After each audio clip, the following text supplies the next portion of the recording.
Is it yummy? Yeah. Yeah? Mm.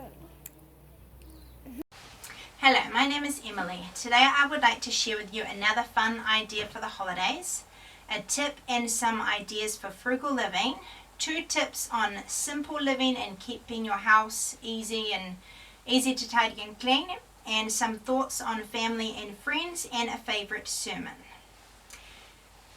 So the fun idea for the holidays is to make pig cupcakes. On Saturday, Joseph had his 7th birthday party and we made pig cupcakes, and they were very cute and they're very simple and easy to make. So I will show you some photos.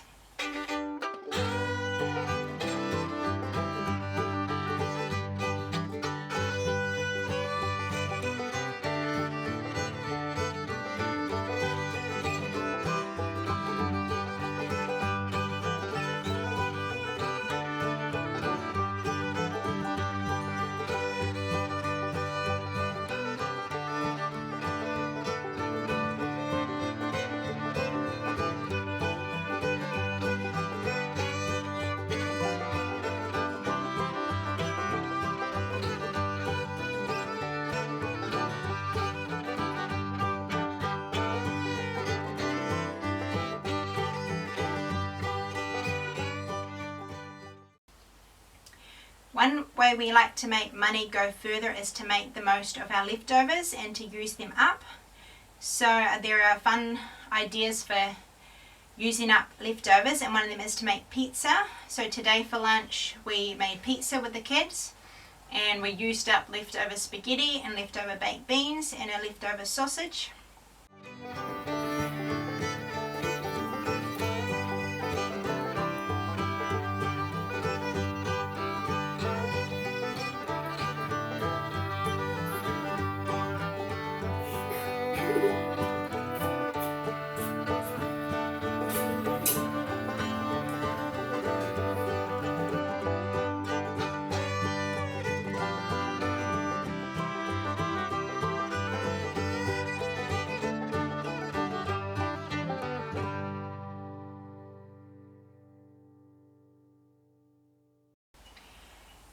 Another way is to make pies. When Lydia, in our first year with Lydia, we got given a lot of meals, and we saw different meal ideas from different people, and one was a leek pie which had mince on the bottom and then leeks, a layer of cheese sauce, a layer of mashed potato, and then breadcrumbs and cheese on top, and it was a really yummy pie. So I sometimes use that idea to use up leftovers.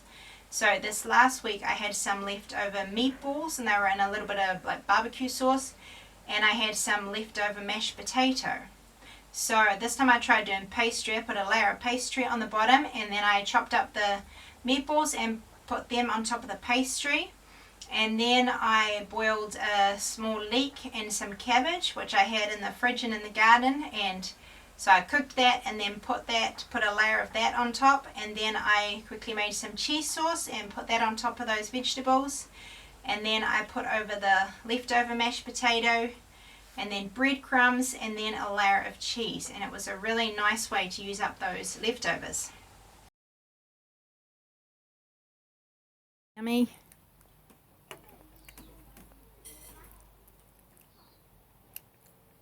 Is it yummy? Yeah. Yeah? Mm. Another way is to make satay sauce. It's very simple and easy to make, and it can make leftover rice or noodles or lots of things really nice to eat. A yummy sauce that's nice with stir fries or nice on leftovers is satay sauce. You need sweet chili sauce, sweet soya sauce, peanut butter and water.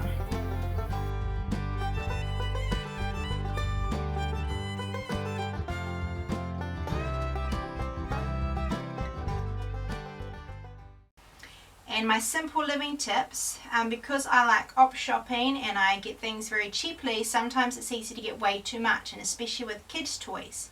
So I did learn that it's easier to get toys than it is to get rid of them, because I'll see something nice for the children and I'll buy it for them, and they like it the first day and spend ages playing with it, and then they get bored of it and it just sits there. But if you think about, if you ask them if we can, donate it, they want to keep it. That's their favourite toy, and yet they never play with it. So I've learned to be very careful about bringing toys in, because it's easier to get them than it is to get rid of them. And the second tip is to keep your favourites. So if you have too many of anything, or you want to have less, a good tip is to keep your favourites, because how do you know which ones to keep and which ones to get rid of? So with clothes, keep your favourite clothes, the ones that you're comfortable in and that you feel good in and that you wear often. With books, if you have too many books, keep your favourite ones, the ones you go back and read again, or the ones you really enjoy reading. With cups or mugs, keep your favourite ones, the ones that you don't want to use, get rid of them. And with planning meals, if you have too many recipes, just make your favourite meals. If you have too many shoes, keep your favourite ones, the ones you wear often that are comfortable. And with kids' toys, it's a good one as well. If your children have too many toys, keep the favourite ones, the ones that they play with a lot. And I just have a thought about family and friends. At the moment with COVID, there are a lot of people who can't see their family on the other side of the world, and I have a sister across the world who we can't see at the moment. I was just thinking back to when I first got married, because before I got married I still lived at home, and I saw most of my family on a regular basis. I had one sister who lived about an hour and a quarter away, and I used to go there every week, and I used to have lunch with her every week. And my sisters and brother at home, I saw them every day, and my parents. And so when I got married, I moved about 4.5 hours away, and so I really missed my family. And as I started having children, I especially missed that older sister that I used to go to every week. And because I had girls around the same age as her, and I sometimes wished that I could live closer to her, that I could invite her children to our children's parties, and that, I could invite them over for dinner and I could go visit them. And we do still see them a couple of times a year, but I really wished that I lived closer to her. But then I thought, well, if I lived closer to her, there are people here that I'm getting to know that I wouldn't be getting to know, because I would live a long way from them. And so although family is usually your first choice, and that's who you would kind of choose to live next to and to be able to visit, that's not always the way it happens. But we can make the most of the people that are around us. There are lots of families, lots of young families at our church that I was getting to know. So I thought, well, okay, I can't live close to my sister, so I can make the most of the people that are around me and the families that I can get to know. And you may live far away from your family, or you may live far away from your mum, or from your sisters, or from your grandmother, or if you're older, from your children or your grandchildren. And nothing can take that pain away. Nothing can replace your family. Like, nobody else can replace your family.